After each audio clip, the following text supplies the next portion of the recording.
Olá, o Brasil é uma referência internacional no transplante de órgãos, mas o número de doadores no país vem caindo nos últimos anos e já se torna uma preocupação para a saúde pública. Sobre esse assunto, eu converso agora com o presidente da Associação Brasileira de Transplantados, o médico Edson Aracaki. Edson, muito bem-vindo ao programa de Cidadania, obrigado por aceitar o nosso convite. Oi, boa tarde, Marcelo, muito obrigado. Eu que agradeço, em nome da Associação Brasileira de Transplantados, a BTX, a oportunidade de estar aqui discutindo com vocês esse tema que eu acho um tema de suma importância em termos do impacto social, né? Mas também em termos do impacto que isso tem na vida, né? Das pessoas que estão aí na fila esperando por um transplante. Pois é, esse é o ponto inicial mesmo da nossa conversa, né? Eu aqui na apresentação falei sobre esse fato de o país ser uma referência em transplante de órgãos e, ao mesmo tempo, a gente tem, por outro lado, uma preocupação com a redução no número de doadores e, obviamente, com isso, no número de transplantes. Eu queria primeiro que você falasse um pouco sobre a parte boa dessa apresentação de sermos uma referência em transplante de órgãos, né? Às vezes a gente tem essas qualidades, o país tem uma característica como essa, bem vista pelo mundo inteiro e pouca gente sabe disso. Queria que você contextualizasse para a gente essa situação. Tem toda a razão. O Brasil realmente é uma referência, né, nos transplantes de órgãos e tecidos. Para você ter uma ideia, né, nós somos o segundo maior transplantador em rim e em fígado, né? E o SUS é provavelmente o maior sistema de transplante público que existe hoje atualmente, né?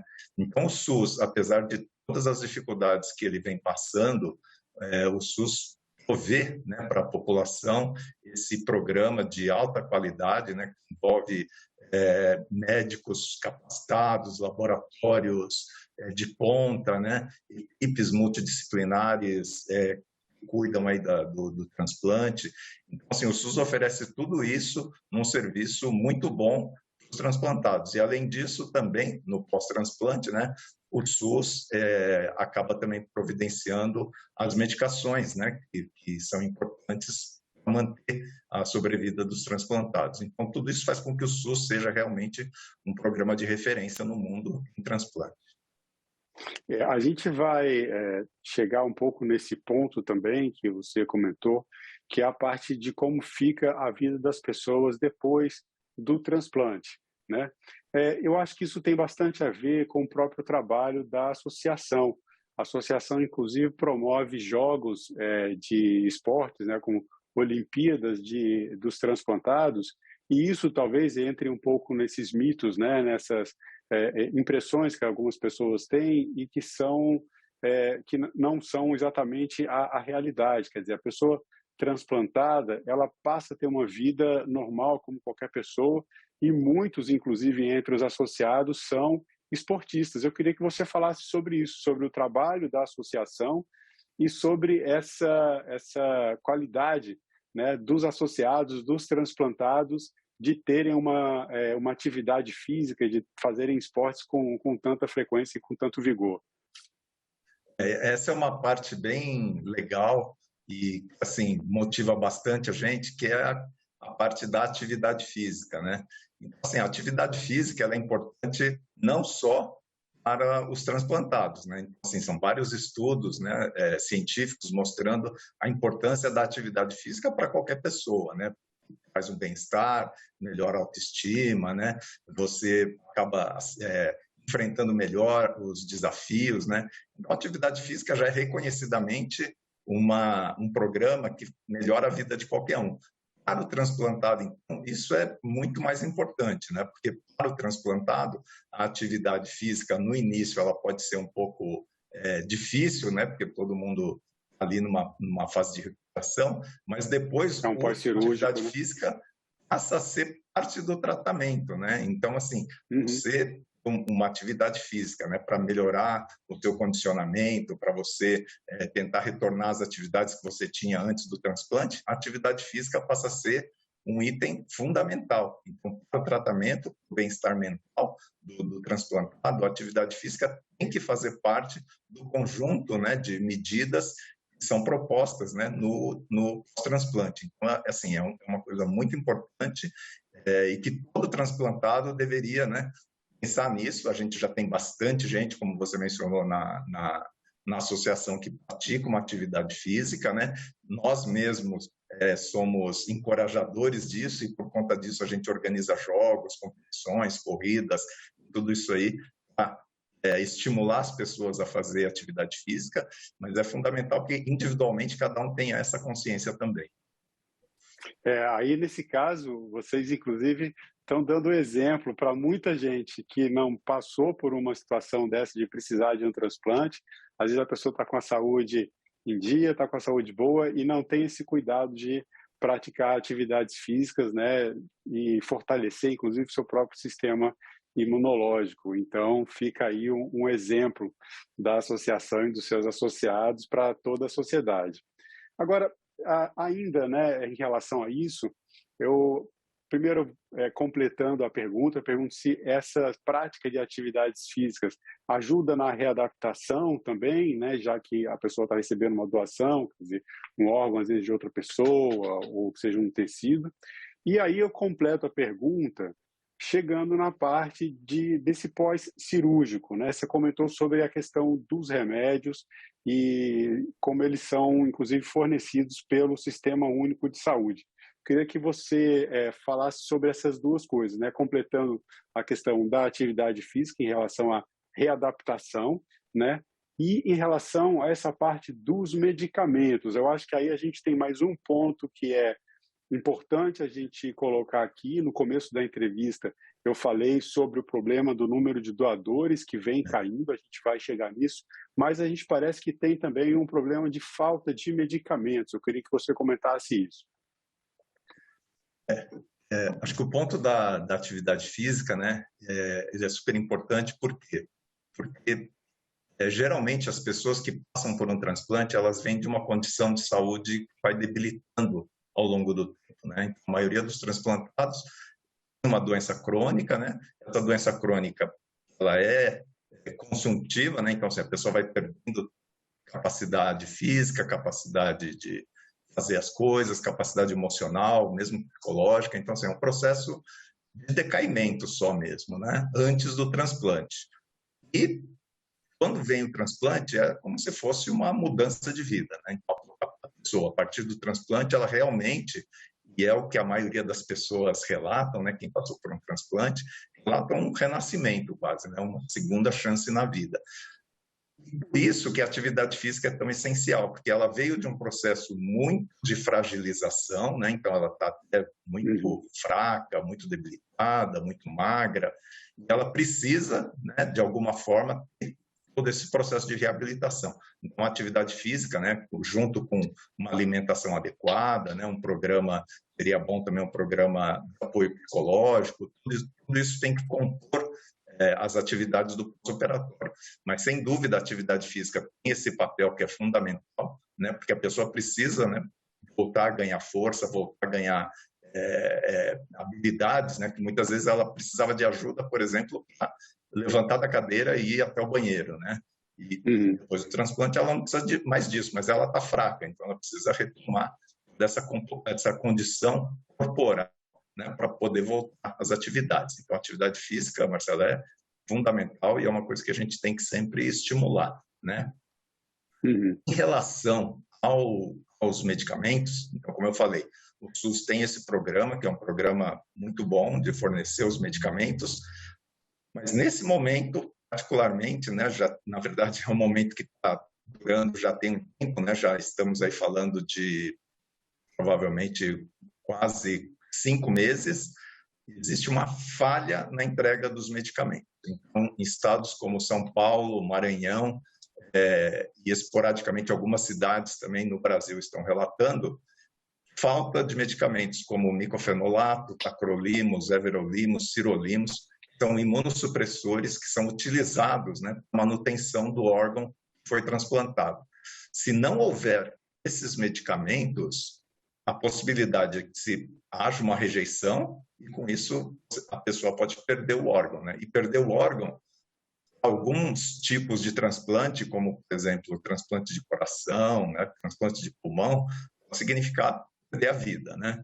E, por exemplo, quem fez transplante renal como eu sou um transplantado renal, né? Eu poderia voltar, por exemplo, uma hemodiálise, né? Não é uma condição de vida boa.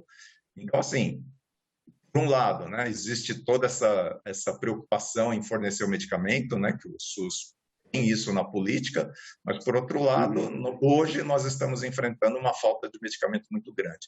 E eu acho que, de alguma forma, né, a gente precisa de um esclarecimento aí do Ministério da Saúde, e, infelizmente, até esse momento, não nos dá nenhuma resposta sobre isso, né, e quando essa situação vai ser normalizada. Bom, fica registrado aqui um apelo, um pedido para que o Ministério da Saúde se manifeste, e esse recado saindo aqui pela TV Senado, aqui nas palavras do presidente da Associação Brasileira de Transplantados. É uma situação em que as pessoas precisam esperar, às vezes, muito tempo. Aliás, normalmente se espera muito tempo até conseguir o transplante. É uma cirurgia complexa. Então, depois de passar por toda essa situação, é justo que se tenha a medicação adequada para essa nova etapa da vida, essa segunda chance. Eu acho que é uma segunda chance, acho não, tenho certeza, é uma segunda chance que ninguém pode perder, ninguém pode ter esse direito cassado. Sobre esse ponto do número de doadores que a gente conversou também no começo da entrevista, durante a pandemia houve uma queda nesse número de pessoas doadoras.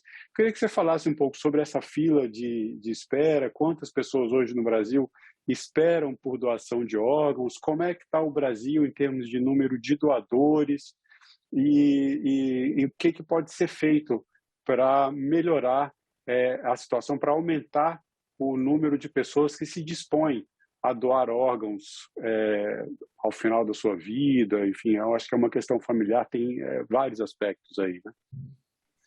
Bom, a fila hoje, ela, segundo os dados da Associação Brasileira de Transplante de Órgãos, né, ela está beirando as 50 mil pessoas esperando um órgão na fila hoje, né?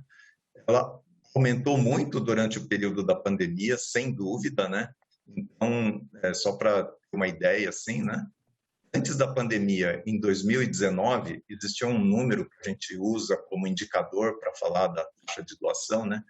Que são de 18 doadores por milhão da população, né? 18. Então, esse era o número em 2019, né? Esse número, durante a pandemia, caiu para 15, né?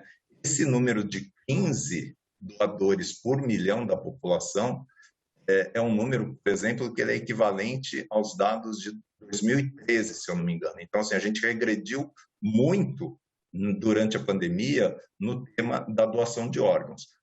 Só também para a gente comparar, a Espanha, que é um país de referência em doação de órgãos, esse número de doadores por milhão da população, na Espanha, de 40. E nós estamos em 15 hoje. Então, olha a diferença, né? Que a gente tem em relação ainda à conscientização das pessoas sobre a doação de órgãos. Então, essa queda, né, de número de doadores é que acabou impactando a fila, né, que subiu muito durante a pandemia, né? Então, antes da pandemia, essa fila era menos de 40 mil pessoas, girava em torno de 35 mil pessoas, e durante a pandemia houve esse aumento bem grande, por a questão da pandemia em si, que realmente foi na verdade, foi uma catástrofe para o Brasil, né? A pandemia em si. Impactou o mundo inteiro, né? Impactou o mundo inteiro, assim. Então, realmente, assim, poucas coisas, né, puderam ser feitas durante a pandemia, e o sistema de saúde foi o mais impactado, porque, né, gerou toda aquela fila nas UTIs, filas em todos os serviços de saúde. Foi difícil mesmo. E o transplante foi impactado também. Mas, além disso, né, na verdade, uma das coisas que a gente briga muito, né, tanto na Associação de Transplantados quanto as associações médicas, né, para que haja, né, um melhor relato, né, dos casos de morte encefálica. Então, esse é um dos gargalos, né? Então a gente acaba não conseguindo falar com as famílias que porventura possam querer doar, porque nós não temos um relato. A notificação de morte encefálica, na verdade, ela é menor no Brasil, né? É uma subnotificação. E a outra coisa é a recusa familiar, né? Então, a gente ainda tem uma recusa familiar de cerca de 40% para a doação de órgãos, né? Então, esse é um tema que também é um dos temas que a gente tem que conversar, que é o tema da doação de órgãos, né? E falar com a família, né, sobre a importância de se discutir isso, né? De essas pessoas realmente têm interesse, entendem tudo sobre doação de órgãos, né? Quais são as possibilidades, né? E o que pode acontecer, né? Para que não haja dúvidas, né? Para que as pessoas possam discutir isso mais claramente e tentar melhorar essa fila, né? Para que as pessoas possam ser beneficiadas, como eu fui, né? Com uma doação, né? E quais seriam os fatores, no seu entendimento, quais seriam os fatores que levam um número tão elevado, de cerca de 40% das famílias, recusarem, né, esse não consentimento? Porque no Brasil a gente tem lei para isso, acho importante que as pessoas saibam, a Lei 9.434 de 1997, para quem quiser, é uma lei curta, quem quiser ter acesso a isso, inclusive para dar mais segurança na hora de decidir, porque a lei estabelece critérios para que não haja nenhum desvirtuamento no sentido da doação de órgãos. Mas aí eu acho que a gente tem outras questões também, né? São questões culturais, talvez até questões religiosas, são questões de foro íntimo. É difícil a gente entrar na decisão dessas famílias. O que você considera que seriam os principais obstáculos para que haja mais disposição das famílias em doar, em aceitar, em consentir a doação de órgãos da pessoa que teve, por exemplo, a morte encefálica decretada? O que a gente acha que é o ponto fundamental, Marcelo, é a falta de informação ainda, né? Então, faltam informações claras e que as pessoas possam entender, né, sobre o processo todo da doação e do transplante em si, né? Então, por exemplo, a questão da morte encefálica é um tema que precisa ser melhor esclarecido para a população, porque a morte encefálica é a morte cerebral. Só que, quando isso acontece, o coração tem que estar batendo ainda, né? Para que se mantenha alguns sinais ali que são importantes, inclusive, né, de perfusão, para manter aqueles órgãos que serão, porventura, possam ser doados, né, bons para a doação. Porque, assim, o fato do coração ainda estar batendo, lógico, né, o coração é o órgão, talvez o órgão mais emblemático, né, que a gente tenha no corpo humano, né? Todas as emoções são canalizadas para o coração. E isso, lógico, pode trazer sempre dúvida para as pessoas. Puxa, mas o coração está batendo, será que, né, alguma coisa, né, não pode acontecer? Tal. Então, assim, a gente precisa um esclarecimento muito bom das pessoas e da população do que é a morte encefálica, né? E que o órgão ainda os órgãos serão retirados com o coração ainda batendo. Então, isso é muito importante que as pessoas entendam isso, né? Quais são os critérios de morte encefálica, como isso se dá a você detectar a morte encefálica, né? Existem critérios rigorosos, né? Tanto da lei que você mencionou, quanto do Conselho Federal de Medicina, né? Isso tem que ser atestado por 2 especialistas diferentes. O exame de morte encefálica tem que ser feito em momentos diferentes, né? Então, assim, tem uma série de critérios que são muito rígidos, né, para que isso aconteça. Para que isso, né, as pessoas não tenham dúvida sobre isso, né? A questão religiosa também é uma questão que precisa ser discutida, mas a gente ainda não sabe o quanto isso realmente impacta, né? Porque a doação de órgãos não tem uma restrição em nenhuma religião, então nenhuma religião proíbe ou faz alguma consideração sobre a doação de órgãos, né? Não existe isso em nenhuma religião, seja católica, a budista, a protestante, a hinduísta, a islâmica. Não existe nenhum tipo de restrição sobre a doação de órgãos, então a gente não sabe o quanto isso pode ter, mas sem dúvida tem essas dúvidas que você falou de fórum íntimo, né? Assim, do que as pessoas acreditam, do que as pessoas têm como fé, né? E isso realmente é uma coisa que precisa ser muito respeitada, né? É um processo muito difícil, né, Marcelo? Você vê que a doação ela vai acontecer num momento de muita dor da família, né? Sim. As pessoas estão perdendo uma pessoa que é muito querida para eles, né? E é muito difícil nesse momento você abordar, né, e falar de doação, né, e falar, né, que puxa vida você pode, né, dar uma possibilidade para alguém quando a pessoa está perdendo alguém, né? Então, por isso que tem que ser pessoas altamente capacitadas para fazer essa abordagem. Então, esse também é um outro ponto, né? As equipes que fazem a abordagem a doação de órgãos têm que ser equipes tremendamente capacitadas e que tenham essa sensibilidade, né, de realmente saber se é o momento ou quando é o momento de fazer a abordagem sobre a doação de órgãos. Então, assim, são vários os fatores que acabam sendo determinantes para essa fila diminuir ou aumentar, mas, de alguma forma, o que a gente acha que vale a pena sempre todos terem em mente que esse é um processo já muito bem estabelecido, né? Um processo que realmente ajuda pessoas a mudar de vida, né? Então, assim, ela é uma pessoa que estava ali no limite da vida, né? E que provavelmente poderia perder a vida, mas que realmente ela se recupera, né? Uhum. Então, que vale a pena essa discussão entre a família, entre os membros da família, né? Na verdade, é um ato de uma generosidade tão extrema, né? É uma coisa assim, é um ato de amor tão grande, né? Que, sem dúvida, é uma coisa assim que todo ser humano, né, deveria, talvez, pensar nisso, né? Assim, o quanto isso Pelo menos realmente pensar sobre o assunto, né? pensar no assunto, exatamente, Marcelo.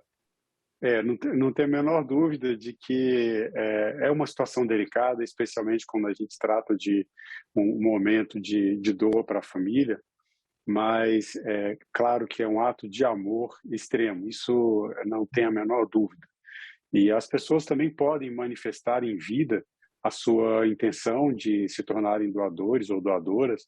Acho que vale a pena, né, divulgar também o trabalho da associação, isso talvez seja um canal para que essas pessoas possam se manifestar ou procurar informação de como, ainda em vida, colocarem expressa a sua decisão de que quando, no momento da partida, em um momento todos nós vamos partir, que a pessoa se coloque nessa condição de ser doadora. Existe limite de idade, Edson, para a pessoa doar órgãos? Como fica essa questão?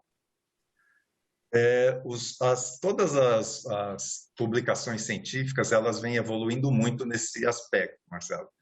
E até um tempo atrás realmente existia um limite de idade, né? As pessoas colocavam aqui, né? Pessoas muito idosas, tal, talvez não pudessem doar. Isso vem mudando, esse conceito vem mudando, né? Até porque a população, né? A expectativa de vida da população vem mudando, né? Então, hoje é muito comum as pessoas viverem aí até mais de 70, 80, né? A gente tem conhecidos que estão aí na casa dos 90, né? Então, isso vem mudando. E com isso, esse tema da doação e idade também vem mudando. Então, assim, o que vem acontecendo é pacientes doadores mais idosos podem doar também para pessoas mais idosas, né? Então, você tenta fazer esse tipo de combinação, né? Aqui, realmente, assim, órgãos mais jovens, de pessoas mais jovens, atendam as pessoas mais jovens e que vão ter, talvez, aí mais tempo de sobrevida, né? E os órgãos das pessoas mais idosas possam ir para essas pessoas também mais idosas que porventura precisem de um órgão. Mas lógico que tudo isso dentro de outros critérios, né? Então, né, se a pessoa não tem nenhuma outra doença associada, né? Se a pessoa, o órgão realmente está bom, né? Laboratorialmente em termos de exames, né? Então, tudo isso é avaliado num conjunto para ver se esse órgão, mesmo sendo de uma pessoa idosa, ela pode ser utilizada. Edson, eu tenho uma pergunta que eu faço para todos os convidados e convidadas do programa Cidadania, que homenageia o nome do nosso programa. E eu estendo também essa pergunta a você. Eu gostaria que você falasse, nas suas palavras, para você, o que é cidadania? Cidadania. Então, eu acho que cidadania tem a ver com a possibilidade, né? A possibilidade de nós, como seres humanos, né? E vivendo, né? Nesse nosso país aqui, que é o Brasil, né? Cheio de né? Controvérsias e tudo, né? A possibilidade, primeiro, da gente se manifestar livremente, né? E segundo, da gente realmente ter acesso, né, a tudo o que todos os seres humanos precisam, né, que é, né, ter saúde, né, ter possibilidade de ter um emprego decente, ter possibilidade, né, de ter um lugar para morar decente, né. Então, acho que cidadania é a gente poder ter acesso a tudo isso e poder se manifestar livremente em relação a essas questões, né. Então, exercer isso, né, acho que principalmente exercer, porque só falar, né, e só saber que existe a possibilidade e a gente não exercer, talvez a gente não esteja sendo um cidadão pleno, né? Tá bom, muito obrigado. Essa pergunta eu estendo também a todas as pessoas que assistem o programa Cidadania da TV Senado. As pessoas podem se manifestar nas nossas redes sociais, podem podem escrever a sua resposta nas nossas entrevistas no YouTube. Sempre tem aquele campo ali de comentários que fica logo abaixo da entrevista. Então eu estendo esse convite a todas as pessoas que acompanham as entrevistas do Cidadania para que se manifestem, que eu possa trazer aqui também a opinião dos nossos espectadores, das nossas espectadoras. Edson, eu quero agradecer mais uma vez a sua presença no programa Cidadania. Obrigado pelo seu tempo. Eu que agradeço, muito bom, e muito bom poder ter a oportunidade de discutir esse tema, sabe? Obrigado. Eu agradeço também a você que nos assistiu. Convido para assinar o canal da TV Senado no YouTube. Já são mais de 1 milhão de inscritos na TV Senado, a democracia todo dia. Obrigado e até o próximo programa.